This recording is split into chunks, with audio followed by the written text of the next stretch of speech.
ஒரு முக்கியமான கேள்வி எல்லாருக்கும் இருக்கிறது என்னன்னா, இப்போ ஸ்போர்ட்ஸில் இல்லைன்னா ரோட்டில் போகும்போது நமக்கு அடிபடுது அப்படின்னா உடனே நம்ம ஒரு ஃபர்ஸ்ட் எய்ட், ஒரு மைனர் இன்ஜுரிக்கு என்ன ஸ்டெப்ஸ் எடுக்கலாம். ஸோ இதை பற்றி ஒரு ஃபியூ வேர்ட்ஸ் மட்டும் நான் சொல்கிறேன். இது சிம்பிளாக நம்ம ஞாபகம் வச்சுக்கணுன்னா RICE, ரைஸ் அப்படிங்கிற நிமோனிக் வச்சு ஞாபகம் வச்சுக்கலாம்.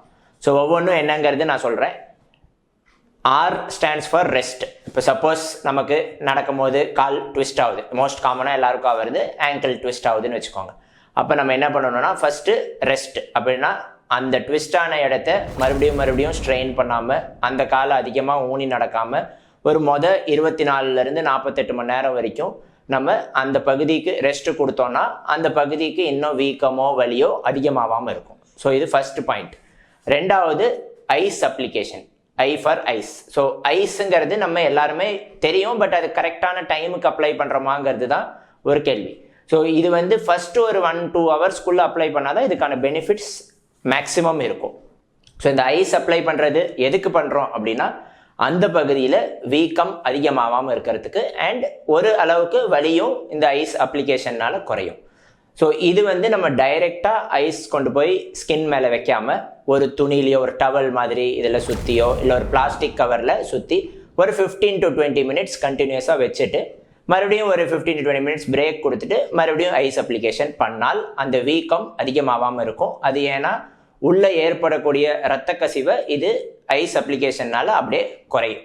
சரிங்களா? ஸோ இது வந்து செகண்ட் பாயிண்ட். மூணாவது பார்த்தீங்கன்னா கம்ப்ரெஷன். ஸோ கம்ப்ரெஷன் அதாவது என்னென்னா, மறுபடியும் வீக்கம் அதிகமாகாமல் இருக்கிறதுக்கு அந்த இடத்துக்கு நம்ம யூஸ்வலாக அப்படியே அழுத்தி பிடிங்கன்னு சொல்லுவோம். ஸோ இதோட இன்னும் பெட்டர், லைக் ஸ்போர்ட்ஸ் இன்ஜுரிஸ்லாம் என்ன பண்ணுவோம்னா, இமீடியட்டாக நம்ம ஃபர்ஸ்ட் எய்ட் கிட்டில் கிரெப் பேண்டேஜ் இருக்கும். ஸோ கிரெப் பேண்டேஜ் வந்து அந்த பகுதிக்கு கீழேருந்து, அப்படின்னா டிஸ்டல், இப்போ ஆங்கிள் அடிப்படுதுன்னா கீழே டோஸ்க்கு ஜஸ்ட் மேலேருந்து ஆரம்பித்து அப்படியே ஆங்கிளை தாண்டி கொஞ்சம் மேலே வரைக்கும் ரொம்ப டைட்டாகவும் சுற்றக்கூடாது, ரொம்ப லூஸாகவும் சுற்றக்கூடாது. ஸோ ஓரளவுக்கு நம்ம கம்ப்ரெஸ் பண்ணுற அளவுக்கு சுற்றணும்னா அப்போ அந்த இடத்துல வீக்கம் அதிகமாகாமல் இருக்கும்.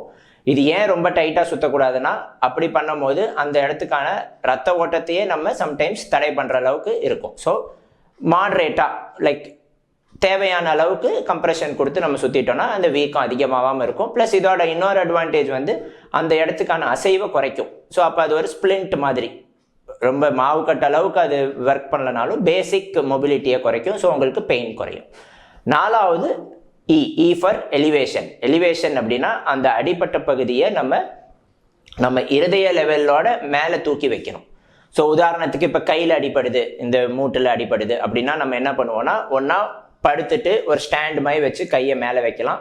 இல்லை அதோட ஈஸியான மெத்தட் என்னன்னு கேட்டிங்கன்னா, உடம்பு மேலே ஒரு 2 தலவாணி வச்சு அது மேலே கை வச்சுக்கலாம்.